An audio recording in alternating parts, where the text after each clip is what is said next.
ये जीवात्मा सूरत ये मनुष्य मंदिर में दोनों आंखों के बीचों बीच यहाँ पर बैठी हुई है।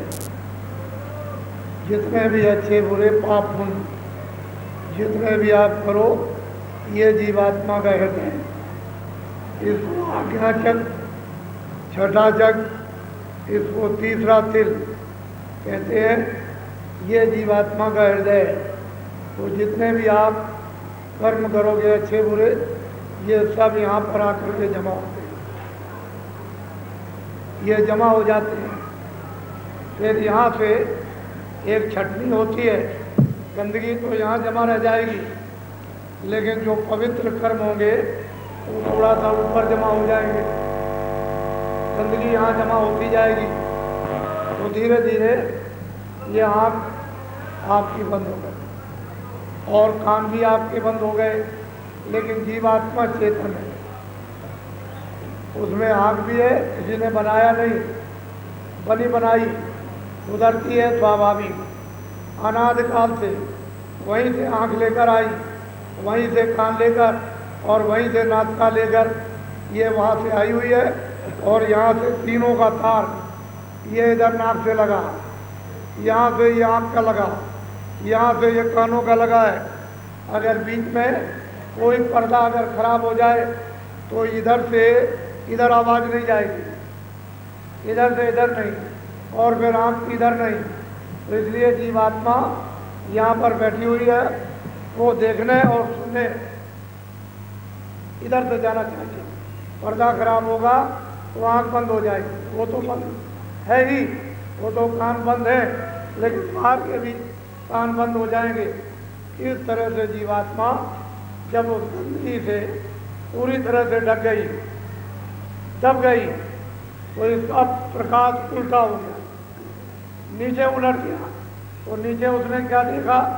एक कमल ये है, एक कमल, इसको कंठ कहते हैं, इसको हृदय कहते हैं, इसको नाभि कहते हैं, इसको नीचे इंद्रिय द्वार और गुदाचर। तो फिर नीचे प्रकाश उल्टा, तो कमल में जाकर के वो प्रकाश वहाँ जाकर के और गांठों में उलझ गया। फिर वहाँ से जो भी शक्ति रहेगी इस जीवात्मा में, उसका संचार इंद्रियों से, इधर मन से और बुद्धि से और चित्त से, ये सारा का सारा बाहर इस जड़ता में फैल गया। अब इसके बाद तो कोई उपाय नहीं। ये गुदाचर के प्रकाश को निकाले, इंद्रिय द्वार से निकाले, नाभि कमल से निकाले, हृदय से निकाले, ये कंठ से निकाले, इसके बाद तो कोई उपाय नहीं। अगर संत मिल जाए, सच्चे महापुरुष, तो हो सकता है कि धीरे से युक्ति बताकर, रास्ता बताकर और इसको बैठा बैठा कर धीरे से बाहर से मन, बुद्धि, चित्त, वासना, काम, ये तमाम जो बाहर भाग रहा, ये लोभ मोह में, इससे हटा करके और धीरे से लगवा दें, तब तो प्रकाश इसका छिपटे।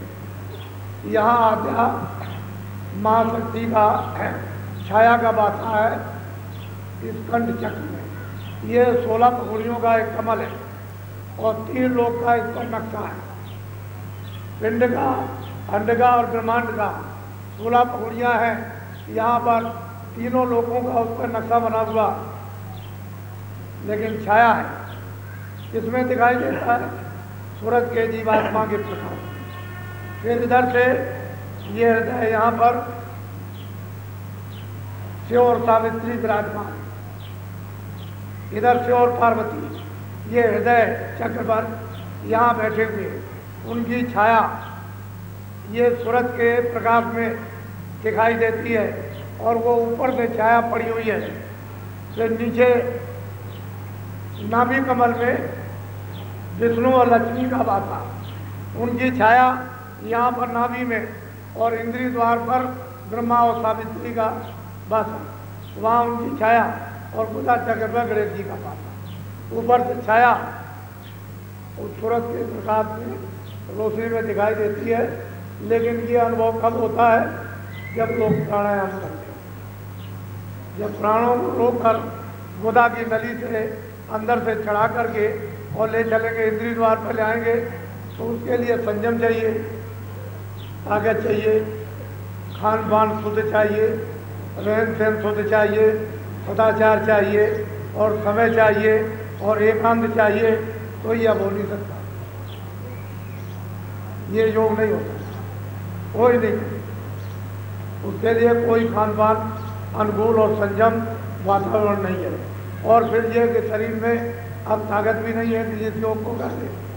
लेकिन पहले जो लोगों ने किया वो फिर इंद्रिय द्वार, फिर यहाँ पर नाभि कमल में खींच करके ले आए, फिर हृदय द्वार पर और यहाँ कंठ पर, फिर उसी प्रकाश को और मन को घसीट करके ले आए दोनों आँखों के बीचों बीच यहाँ। और फिर यहीं से जो धुनी है, जो आवाज़, जो शब्द है, जो बाजे बज रहे, फिर यहाँ पर है।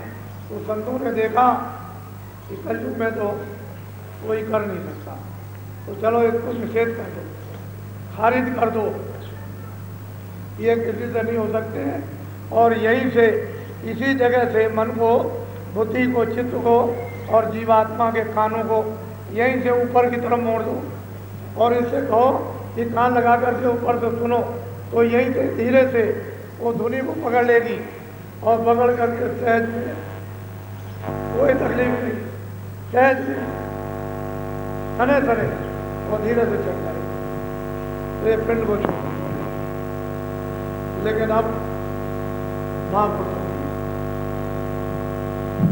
जरूरत, कलयुग में एक तो पहचान नहीं हो पाएगी, अगर कभी मिल भी गए तो जीव वहाँ ठहर नहीं पाता, क्योंकि वहाँ पर कोई दिखावटी चीज़ तो है नहीं है, इसलिए वो टिकता नहीं, भाग लेता और फिर संसारी भोगों में फंसता। लेकिन संसार के दुख इतने बारीक और ज़्यादा हैं, इतने कठिनाई के और वेदना के, पीड़ा के, इधर लौट करके जाएगा तो सोचेगा कि चलो हो सकता है, कुछ दया बाहर से मिल जाए, कुछ हमारा सुधार हो जाए और हम इन तकलीफ़ों से, पीड़ाओं से बच जाएँ, तो फिर भाग के जाएगा। लेकिन वो स्वार्थ में, निस्वार्थ में नहीं, आत्म कल्याण के लिए नहीं जाएगा, शरीर का कल्याण हो जाए इसलिए तो जाएगा, और आत्म कल्याण के लिए कोई पहुँच पाते नहीं। और कोई कोई उसको सुनते हैं, कोई कोई उसको समझते हैं, कोई कोई उसको करते हैं, और कोई कोई उसको करके फिर चढ़ते हैं, और कोई कोई चढ़ते और कोई कोई चढ़ जाते हैं। लेकिन यह है कि अवसर सबको दिया जाता है समान। ये नहीं, कोई ये नहीं कह सकता कि हमको बराबर अवसर समान नहीं दिया और मेरे ऊपर में समान यानी कृपा नहीं की। ये महापुरुषों के पास कोई भेदभाव इसी तरह का नहीं रहता। तो सुबह आपको बताया था कि किस तरह से मिलोनी उन्होंने, निरंजन भगवान ने किस तरह से मिलोनी की।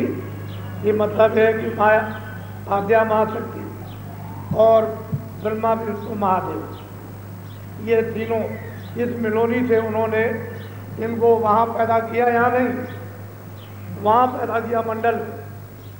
इस मिलोनी से, किस मसाले से, ये बहुत सूक्ष्म मसाला है जो बाहर की आंखों से दिखाई नहीं दे सकता, ना हाथ से रखा जा सकता, ना मिलाया जा सकता है। वो तो दृष्टि के देखने ही के योग में है और दूसरा कोई रास्ता नहीं। तो वहाँ उन्होंने मसाला मिलाया और मिला करके तैयार किया। तो फिर ब्रह्मा विष्णु महादेव, फिर इनकी तीनों अर्धांगिनी, कि अगर अकेले बैठे रहेंगे और अर्धांगिनी की नहीं छोड़ भागेंगे। तो इनके मन मोहित करने के लिए अर्धांगिनी लगा दी, सावित्री, पार्वती, लक्ष्मी, और अपने अपने साथ ये रहती हैं। इनको कारोबार यानी यहाँ का सब संभला दिया, या देखो इन जीवों की उत्पत्ति करो, प्रलय करो, पालन करो, ये सबको अलग अलग काम दे दिया। और फिर उसके बाद जो निरंजन भगवान है वो बिल्कुल अलग आसन डालकर सहजल कमल में बैठ गए, निश्चिंत होकर के। अब वो तो बाहर छोड़ दिया सृष्टि का कि करो, अब 84 ले जाओ, नरकों में ले जाओ, जो भी अच्छा बुरा करे, और उसको उसके मुताबिक, लेकिन सजा उसके मुताबिक ही मिलेगी। कोई अपनी तरफ से कोई सजा नहीं देगी। अगर सजा दे दें तो नियम टूट जाएगा, तो उनको सजा मिल जाएगी। ऐसा कभी नहीं, जो किया उसी की सजा देंगे। 4 खानों में जाने का है तो 4 खानों में ले जाएंगे, 84 लक्ष्य में जाने का है तो 84 लक्ष्य में ले जाएंगे, भांत भांत के नरकों में किस नाम के नरक में ले जाना तो वहाँ ले जाएंगे। ये उनको दे दिया गया कर्मानुसार। अगर न कर्म करो तो आप अब इन कर्मों से कौन बचाएगा? वो महापुरुष संत सत्संग, जिन्होंने रास्ता तय कर लिया और उसको प्राप्त कर लिया। ऐसे महापुरुष ले जाएंगे, मिल जाएंगे, तो ये आपके कर्मों का जो लेखा जोखा वही खाते में जमा है, उसको करते क्या है कि वहाँ पहुँच करके जब विशेष प्रेम करोगे, लगाव रखोगे, सेवा करोगे, भजन करोगे, ध्यान करोगे, सुमरन करोगे, वचनों का पालन करोगे, और मतलब है हर वक्त याद करोगे, तो आपके कर्मों का कागज जो लेके जोखे का पाप पुण्य का है उसको उस बही खाते में से फाड़ देते हैं, निकाल लेते हैं, और निकाल करके फाड़ के देते। फिर क्या होता है कि जब जीव इधर से जाएगा तो घाट पर एक आवाज़ जोर से देगा, ठहर जाओ, क्या है तुम्हारे पास? वो कहेगा हमारे पास कुछ नहीं। अरे दो तलाशी, तो वे ले लीजिए तलाशी। जब कुछ नहीं निकलेगा तो कहते चले जाओ। फिर कहेगा आगे जाने के लिए कोई टिकट विकट, अरे कोई पास, तो वो नाम को दिखा देगा, ये नाम का पास, कहते जाओ, फिर नहीं बोल, नहीं तो उधर कोई नहीं जा सकता। इतनी भयंकर पूरी डरावनी आवाज़ जब वो उधर से देता है तो वहाँ बड़े बड़े ऋषि मुनियों के होश उड़ जाते हैं। वो तो उधर महापुरुषों ही की दया होती है कि जीव को अपने से लगाकर और धीरे से प्रेम करते, प्यार करते, खुद प्रेम करते हैं, प्यार कराते हैं, जिससे कि यानी निरंजन भगवान के जो नियम है उनको बाधा न पड़े, वो तोड़े न जाए, उल्लंघन ना हो, वो प्यार से। और प्यार में कोई उल्लंघन नहीं।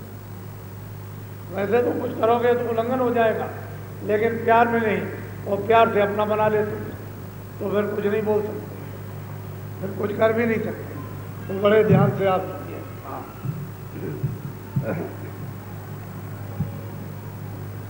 श्वास खेच निज सोन चढ़ाए, दोने प्रगति और अब निरंजन भगवान ने क्या किया कि उन्होंने श्वास को सहजल कमल में एकदम चढ़ाया, और वहाँ महाशूल में जाकर के उन्होंने एक टक निशाना लगा दिया, जो महाकाल पुरुष हम हो गए, और वहाँ पर बैठ गए चुपचाप। अब उनसे कोई गरज मतलब नहीं है, वो जैसे पहले कर रहे थे तब ऐसा वैसे अब भी कर रहे हैं, उसी तरह के ध्यान में चलो। वेद मिले ब्रह्मा को आए, देखे वेद ब्रह्मा। कहते हैं कि भाई वो आवाज़ जब ये ब्रह्मा ने समाधि लगाई तो आवाज़ ऊपर से इनको सुनाई दी, और जीवात्मा के कान ने जब वो देववाणी, ब्रह्मवाणी, आकाशवाणी सुनी तो उसमें कहा गया कि जो हम बोले उसको तुम भोजपत्र पर लिखो। तो फिर वो छाल इकट्ठी की गई, क्योंकि पहले तो कागज था नहीं, ये पेड़ों की छाल थी। तो मतलब इस तरह की स्याही भी नहीं थी, तो बनाई होगी कुछ कोयले वगैरह के, कुछ मसाला डाल करके। तो उन्होंने फिर जो बोलते गए वो सब का सब लिखते गए। पूरा का पूरा विधान चारों वेदों में उन्होंने बना करके रख दिया। और जब रख दिया तो उनको आदेश हुआ, जब पूरा विधान बन गया, हर किस्म का, हर नियम का, हर एक तरह का, हर कर्म का, अच्छे बुरे का, हर दंड का, हर अवस्था का, तो इस 484 4 खानों का सबका जब बन गया तो उन्होंने कहा आप सुना दो। तो सारे विश्व को वो विधान सुनाए और कह दिया सब जीवों से कि तुम सबको अधिकार दे दिया गया है कि इस तारीख से जो भी अच्छा बुरा कर्म करेगा उसको भोगना पड़ेगा। पहले वो कुछ अच्छा नहीं था, कुछ बुरा नहीं, कोई बंधन तो पहले था ही नहीं। जब अच्छे बुरे कर्म का बंधन नहीं था तो फिर उसके लिए कोई भोगता नहीं था। अब आपके लिए बंधन होगा, तो कभी अच्छा, कभी बुरा, कभी पाप, कभी पुण्य, कभी ये, कभी न्याय, कभी अन्याय, कभी तपस्या, कभी नहीं, कभी झूठ, कभी सत्य। धीरे धीरे फिर ये मैले हो गए और अब ये दशा हो गई। तो निरंजन भगवान के द्वारा जो ऊपर से वाणी हुई वो ब्रह्मा ने सुनी, उनके आदेश से। उन्होंने क्यों कि इन्होंने उसका ध्यान लगाया, सोरम पुरुष का, और ध्यान लगा करके बैठ गए और वहाँ से आवाज़ आई कि चलो। वो आवाज़ इनमें होकर के ये बोली गई और इन्होंने इसको लिखा। देखा नहीं है कि उसका रूप कैसा, रंग कैसा है, श्याम है कि सफ़ेद है कि काला है कि कैसा है, कुछ नहीं। आवाज़ आती गई, उसका प्रेशर पड़ा, उसका आदेश हुआ, इन्होंने और आदेश से सबको सुना दिया। अब इसी बंधन में सब लोग फंसा दिए गए। देखा तो किसी ने बोलो। मुख चारों से धुन उच्चारी, ताते वेद हुए पुण्य। कहते हैं चारों मुखों से यानी वाणी उच्चारण हुई। स्वयं पुरुष ने वाणी उच्चारण की और पार्वन में रंकार पुरुष ने वाणी उच्चारण की और फिर ओम पुरुष ने वाणी उच्चारण की और निरंजन भगवान ने वाणी उच्चारण की। चारों की वाणी उसमें आई और ये वेद बने आपके सामने। फिर भी वेद यही तो कहते हैं, नहीं सीधे आगे और है, आगे और है, लेकिन हमको पता नहीं आगे और है, आगे और है, हमको मालूम नहीं आगे क्या है। इतना तो वो कहते ही कि आगे और है, आगे और है, हमने नहीं देखा, ये तो कह गए। तो इन चारों की वाणी उसके अंदर में आई और ये सब लिखा गया। बोलो। ऋषि मुनि मिले सब फिर किया पसारा, करम धर्म और वरम सम। ऋषि मुनि ये ज्योति जति ये सब मिलकर फिर उन्होंने एक व्यवस्था बना दी। ये देखो ये गृहस्थाश्रम है, इसमें तुम रहो की व्यवस्था ये है, क्योंकि विधान बन गया और इसी कर्म भरम में सब लोग फिर सब ये सब। पहले तो कर्म सत्य था, पहले तो असत्य था नहीं, सब लोग उसका पालन करते थे। लेकिन धीरे धीरे धीरे धीरे जब शिक्षा की कमी हुई तो आप मतलब ये कुछ एक दूसरे के साथ बुरा भी करने लगे, धोखा भी देने लगे, झूठ भी बोलने लगे, बेईमानी भी करने लगे। ऐसे ऐसे कर्मों से आप मन बुद्धि चित्त अंतःकरण जीवात्मा को आपने मैला कर दिया, ये गंदी हो गई। तो ऋषियों मुनियों ने एक व्यवस्था स्थापित की कि गृहस्थ आश्रम में आपको ऐसे रहना है और योग और भजन जो भी यहाँ का है, यानी मतलब है कर्म कांड, उपासना कांड और ज्ञान कांड, ये इस तरह से करो। तो आप करने लगे, लेकिन यह है कि नहीं समझ में आया तो आप इस पसारे में उलझ गए। स्मृत शास्त्र बहुविदित रचे, कर्म धर्म में सब मिले पचे। कहते हैं 6 7 18 पुराण और 4 वेद ये विधि विधान से रच दिए और मतलब है कि इसी कर्म धर्म में जीव बेचारे लग गए। इनको बेचारों को पता ही नहीं मुक्ति क्या और मोक्ष क्या है, इनको क्या मालूम ईश्वर का दर्शन, क्या पता इनको ब्रह्म का दर्शन, क्या मालूम इनको ब्रह्म का दर्शन। बस इसी में उलझ गए, मान बड़ाई में कर, ऊंचे नीचे में, इसमें उसमें, सब में ये उलझ गए, ज्ञान में अज्ञान में, और बस इनको रास्ता बताने वाला कोई नहीं मिला। बोलो। खोज निरंजन के नहुन पाया, बेदौने तिने। अब वो महापुरुष कहते हैं कि अरे भाई, जब निरंजन भगवान समाधि लगाकर सहजल कमल में बैठ गए और इन्होंने आद्यामा शक्ति को निर्देश देकर ब्रह्मा विष्णु महादेव ऋषि मुनि इन सबको ये फैलाव करा करके विधान का कर्मों का इसमें फंस गए, तो बताओ इन्हीं का छुटकारा नहीं हुआ तो आपका छुटकारा क्या होगा? ये तो उनको ही नहीं मिले, उनको ही नहीं पता है कि वो कहाँ है। वो तो अपना दीप गोपनीय बना करके बैठ गए और वो वहाँ जा ही नहीं सकते। तो सात संत ऊपर से आए या यहाँ से पहुँचाएँ, वो यहाँ बताएं ये भेद जीवों को बड़ा खुल करके, तब तो जीव आशा बांधे, तब तो सहारा लें उनके बल से, उनकी दया से इधर से हटें और शक्ति लें अंदर में, तब तो जा सकते हैं। जब वही लोग नहीं पहुंच पाए, उन्होंने ही दर्शन नहीं कर पाया, तो औरों को, विचारों को, जीवों को क्या मिलेगा? वे बस सब के सब बसे पड़े। दर्शन निरंजन ना मिला, किया ज्ञान अनुमान। कहते हैं कि दर्शन निरंजन भगवान का सहजल कमल में नहीं मिला, केवल एकमात्र उन्होंने ज्ञान अनुमान कर दिया कि वो है, क्योंकि वाणी तो आई थी, तो ये तो आने की वो सुना रहे कि हैं, हम हैं, क्योंकि उसने उच्चारण किया। जब उच्चारण किया और अपने को बताया कि हम हैं, तो उन्होंने अनुमान कर दिया गया है। लेकिन पूछा जाए कि तुमने देखा, फिर कुछ कह लगे सर्वव्यापी, कोई रूप, कह लगे कोई रूप नहीं, तो फिर नाम कहाँ से आ गया? अगर रूप नहीं है, आदमी का नाम, पेड़ का नाम, पशु पंछी का नाम, तो नाम कैसे पड़ा? पहले रूप पड़ा, बाद में नाम। जब रूप नहीं होगा तो नाम कैसे रखा जाएगा? तो उनका जब रूप नहीं होगा तो नाम कैसे? अरूप नहीं है, वो रूप है, तब उसका नाम।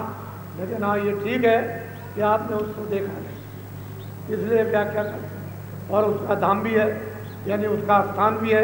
ऐसा नहीं है कि वो सर्वदेशी है, सर्वदेशी वो जरूर है, लेकिन एक मुकाम पर बैठा हुआ।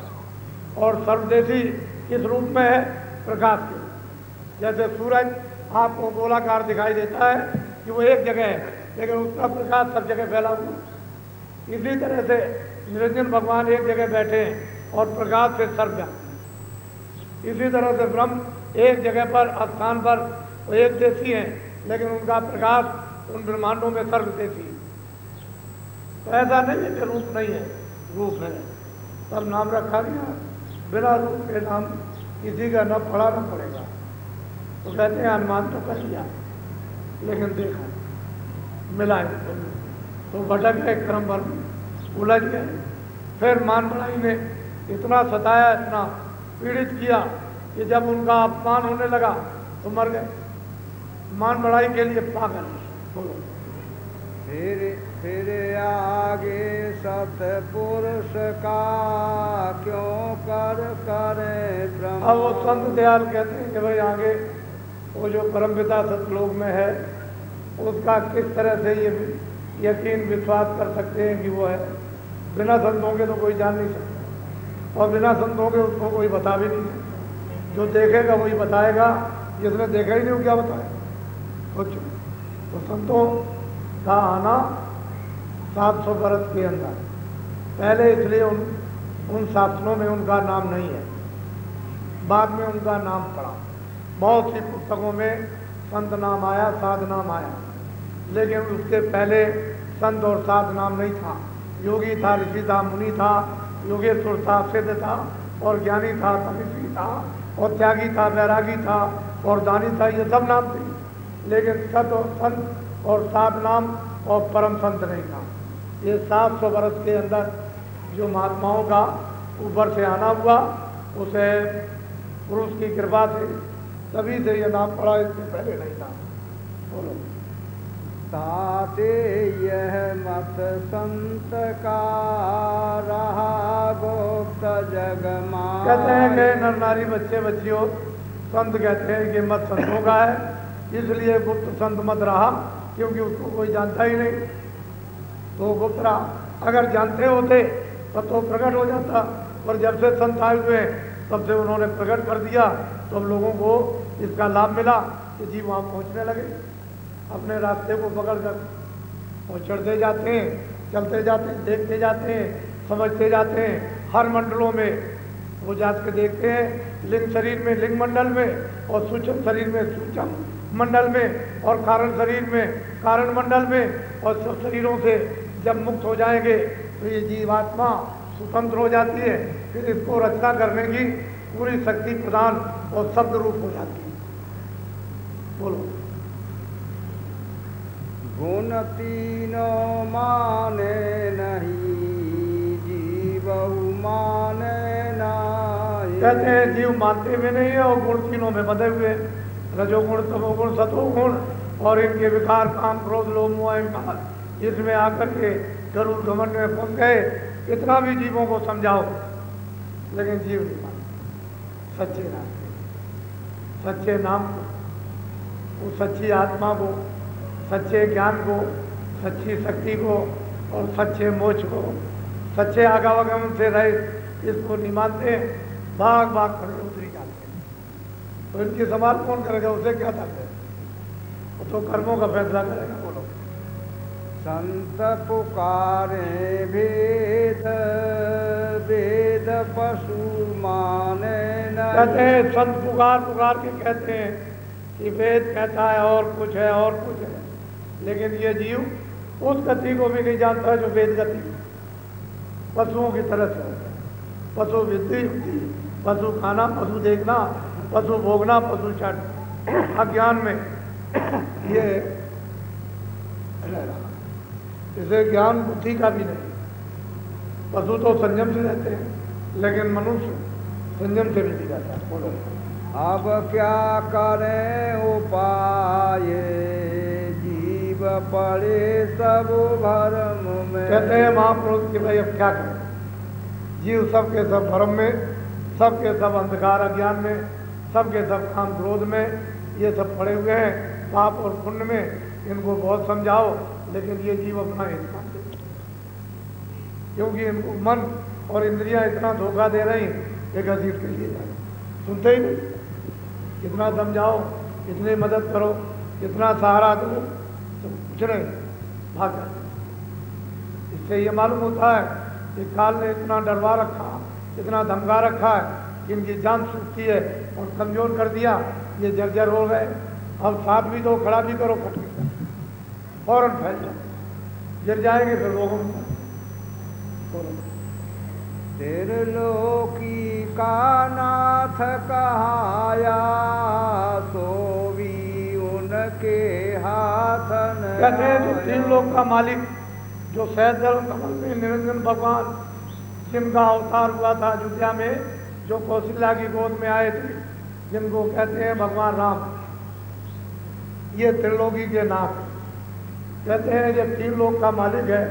ये ऋषि मुनि, ये तपस्वी ज्ञानी, ये जितने भी हैं पठन पाठन करने वाले, ये इसी का दर्शन नहीं कर सकते। ब्रह्मा विष्णु महादेव वो भी इनका दर्शन नहीं कर सके। तो और लोगों की बात तो जीवों की छोड़ दीजिए, जीवों का क्या होगा? त्रिलोकी नाथ का भी दर्शन नहीं हुआ। तो बाकी ऊपर में ब्रह्म पारब्रह्म की बात तो स्वप्न की हो गई, ये कल्पना हो गई, वहाँ कैसे जा सकोगे? बोलो। स्वर्ग नरक 84 फेरा, जन्म जन्म पड़े काल के घेरा। कहते हैं कि स्वर्ग और नरक उन्हें छिड़े मृत लोगे। अगर बहुत तपस्या आपने की और मान लो राज मिलना हुआ, त्याग दिया और स्वर्ग मिल गया, तो स्वर्ग में जितना समय आपको भोगने का मिला है, पुण्य छिड़े मृत लोगे। फिर आओगे, जन्म होगा और फिर पाप करोगे 4 खानों में और नरकों में जाओगे। तो कहते हैं ऊंच नीच रेट खड़ी, कभी ऊपर जाओ कभी नीचे आओ, कभी चले गए कभी भूल से।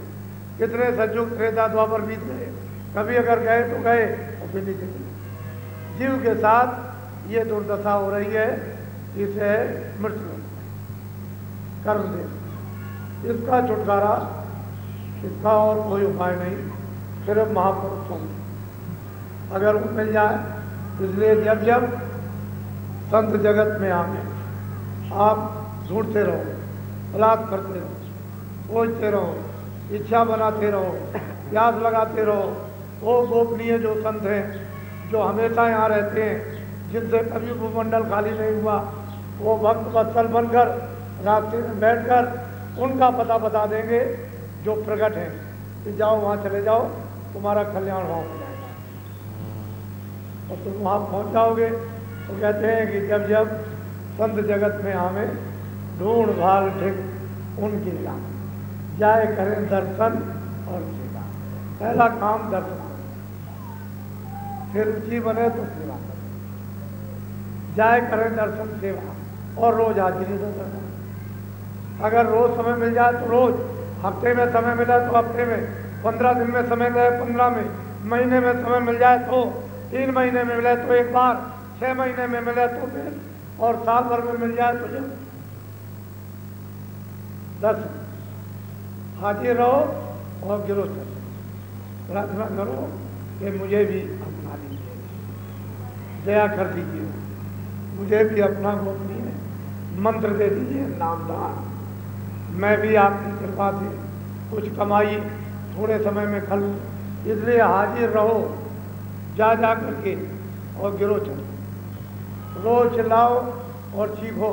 माँ भी तो बच्चे के लिए यानी रोटी चीखती है, और बच्चा माँ के लिए, तो तुम उस मालिक के लिए, पिता के लिए, जो सर्वव्यापी सबको पैदा करने वाला जो हमारा है, उसके लिए एक आंसू भी नहीं गिराओगे।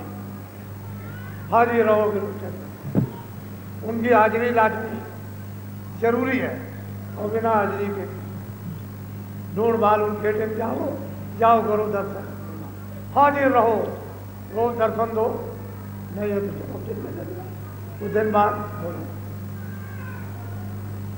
कोई कोई चेतन माहि समाने, सो भी फिर जन्मे गो आने। कहते हैं कि कोई कोई बहुत अच्छा, अगर किसी ने साधन किया होगा, आत्म साधन योग किया होगा, और थोड़ा बहुत चेतन उसको किसी मंडल का प्रकाश या मंडल में उसको मंडल मिल गया और वहाँ जाकर के बस गया, वो जो जिस मंडल में पहुँच जाएगा, थोड़े समय के लिए, 1000 वर्ष के लिए, 2000 वर्ष के लिए, 4000 वर्ष के लिए बस जाएगा। लेकिन वहाँ शरीर है, वहाँ की आयु जब समाप्त हो जाएगी तो फिर आ जाएगा मृतलोक में, फिर जन्मे मरे, फिर खानों में जला जाए, तो फिर साधना उसकी कुछ भी नहीं हो पाएगी, अधूरी की अधूरी रह गई। क्यों? कि वो पूरे के पास नहीं पहुँचा, इसलिए ऊपर नहीं चढ़ सका। उसको मतलब यह है कि अगर नाम डोर उसको दे देते तो काम हो जाता, लेकिन वो नहीं। चौथा लोक संत दरबारा, निश्चयता का काहू। अब वो सदगुरु कहते हैं ये पिंडलोक है, जो ये शरीर, और ये देखते हो आप 4 खाने 84 लक्ष्मियाँ, इसके ऊपर में अन्नलोक, फिर उसके ऊपर में सूचलोक, फिर उसके ऊपर में ब्रह्मांड, और फिर पार ब्रह्मांड, उसके परे यानी सोहम, उसके परे वो चौथा पद है। यानी निर्जन और ओम और आरंग और सोहम, उसके परे वो चौथा पद है। संत जन वहीं के निवासी, असली घर वहीं से आते हैं और जीवों को जगाकर वहीं करते हैं। अब ये तुम्हारा कर्तव्य है, काम है कि उनके पास तक पहुँच जाए, नहीं तो बीच में तुम्हें कहाँ जाना, तुम तो यहीं रहोगे इस जगह। और अब क्या हो रहा है उसको देखो, ये जीव क्या पहुँच जाएगी, ये तो कभी स्वप्न भी आभास नहीं ले सकते।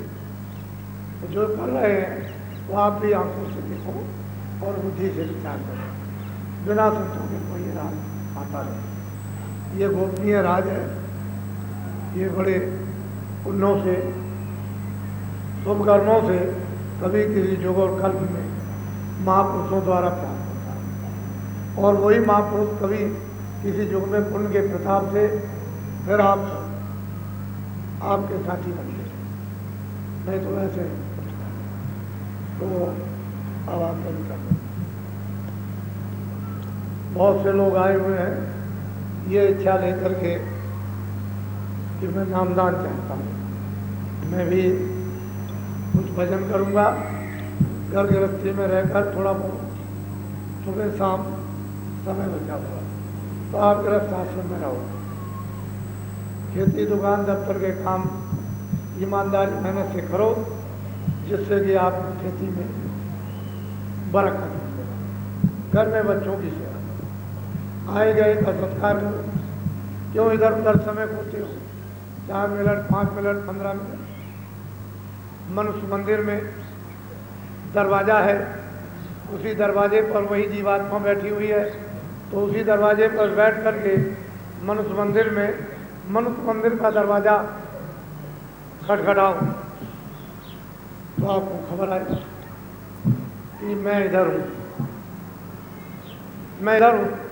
जब उसकी खबर दरवाज़ा खटखटाने पर आने लगे तो गौर से उसे सुनो और समझो और पकड़ लो। लेकिन यह है शाकाहारी है, जितने अनाज सब्जी फल दूध घी ये 100 बार खाओ, अच्छे कपड़े में रहो, अच्छे मकान में रहो, शाकाहारी रहो। अर्थात किसी भी वस्तु का, चाहे आदमी हो चाहे जानवर हो चाहे पशु पंछी हो, किसी भी मुर्दे का सेवन मत करना, भूल करके भी, धोखेधड़ी में भी। और बीड़ी तंबाकू सिगरेट हुक्का पी सकते हो, लेकिन और जितनी नशीली जितने भी चीज़ें हैं उनको कभी मत। बस 2 चीज़ें तो आपके लिए मना, हो कपड़े पहनो, खाना जितना चाहो खाओ, बच्चों की सेवा करो, बच्चों की सेवा, आए गए का सत्कार करो और तुम अपना सत्कार कराओ। खेती दुकान दफ्तर के काम खूब जोरदार मेहनत ईमानदारी से करो, जिससे कि तुमको शारीरिक बरकत, इनकी देवताओं, इनकी प्रकृति की, नेचर और कुदरत की बरकत तुमको मिलने लगे, जिससे कि तुम्हारे बच्चों का और शरीर का भरपूर पालन पोषण निर्विघ्न हो। बस ये मोटी शिक्षा। बाकी 2 मिनट 10 मिनट 15 मिनट जब समय मिल जाए खेत में खलिहान में लेट के, स्त्री पुरुष बच्चों को लिटा दो, लेट कर करो, भजन भी ध्यान भी, बैठ के सुमरन कर लो, जो अभी बताऊंगा वो आपकी इच्छा है। हमारी तरफ से तो कोई बंधन समय का नहीं, लेकिन अगर तुमको सुविधा मिले कि हम सुबह सुबह कर सकते हैं, सुबह कर लो आप 10 मिनट, शाम को सोते वक्त में मिले तो सोते वक्त में कर लो, जब आपको सुविधा मिल जाए। हमारी तरफ से कोई भी किसी तरह का 30 दिन और 12 महीने कोई बंधन नहीं। 2 minute 2 minute 4 minute 4 minute 5 minute 5 minute. अब इतना भी न कर सको तो चलो टट्टी में बैठ के, क्योंकि वहाँ तो कोई काम काज रोटी पानी कुछ बनाना नहीं है, कोई दफ्तर खेती का काम नहीं हो तो टट्टी गए हो, चलो वही भजन कर लेना। और टट्टी में भी भजन ना कर सको तो चुल्लू भर पानी में नाक बोरो उसी को इसको, और उसी में डूब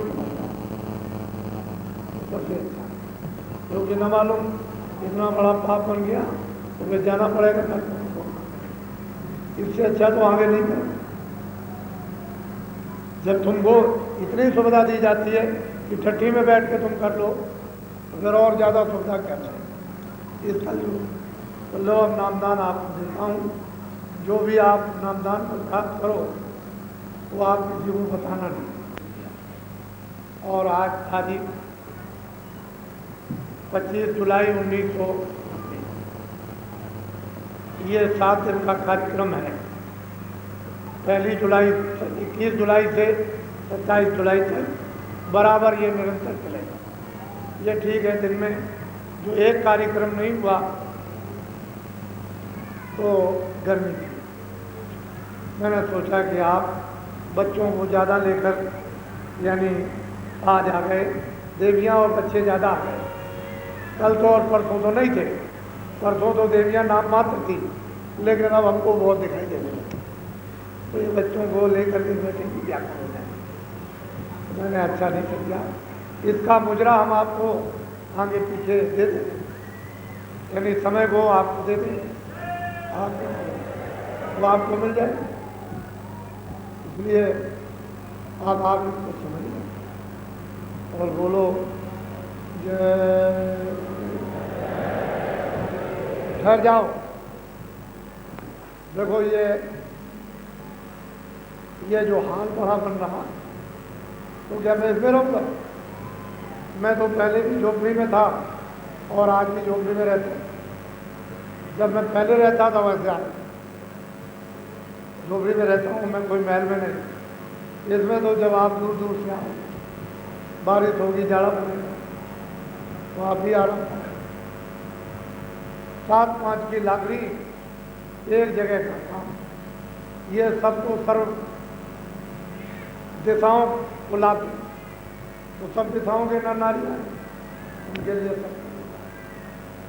तो इसमें श्रमदान ज़्यादा लोग नहीं लगेंगे, लेकिन ये है कि थोड़ा ताकि सबको ये राय को मैंने भी, यानी मतलब ये छत डालने में नीचे बैठोगे तो कभी याद करोगे कि मैंने भी इस छत में सेवा की, श्रमदान किया था। आज मुझे भी सौभाग्य था इस छत के नीचे बैठने का, सत्संग सुनने का, भजन करने का और बरसात यानी जाड़े में यानी से बचत करने का आज मुझे भी था। तो थोड़ा सा, ज़्यादा लोग तो वहाँ नहीं आते, थोड़ा अपने कोई सबके लिए तो है नहीं। बोले लोग रहेंगे बारी बारी से कहेंगे ऐसे भाई तुमने सेवा कर ली, अब मुझे थोड़ा सा अवसर दे, थोड़ा सा कर उधर क्या है, वो कहेंगे नहीं मुझे भी थोड़ा अवसर वहाँ भी करेंगे, सबको रहेगा। ये मैंने भी वहाँ जाकर ये सब आपका स्थान है, आप भी बोला होगा एक निमित्त करना। मुझे तो एक निमित्त पाता है, मैं भी किराए के मकान में रहता हूँ, तो मैं पूरा हो जाएगा, स्वाद की पूंजी खत्म हो जाएगी, क्षणों में मेरा तो हाँ ये जरूर है कि उसने दे दिया है, तो उसके मकान में रह करके महाराज जी ने, गुरु महाराज ने, सतपुरुष ने दया की कि तुम अपना काम कर लो, उनकी कृपा होगी, अवसर में। लेकिन मैं भी तो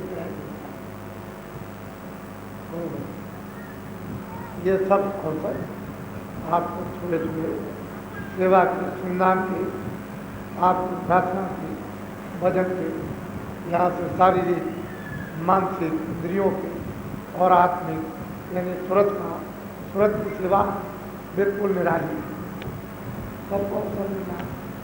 ये बड़ा तुम्हारा सौभाग्य है कि पुण्य की घड़ियाँ ये तुम्हारी प्रारंभ इस समय उदय हो गई, जो घसीट करके आपको ले आए।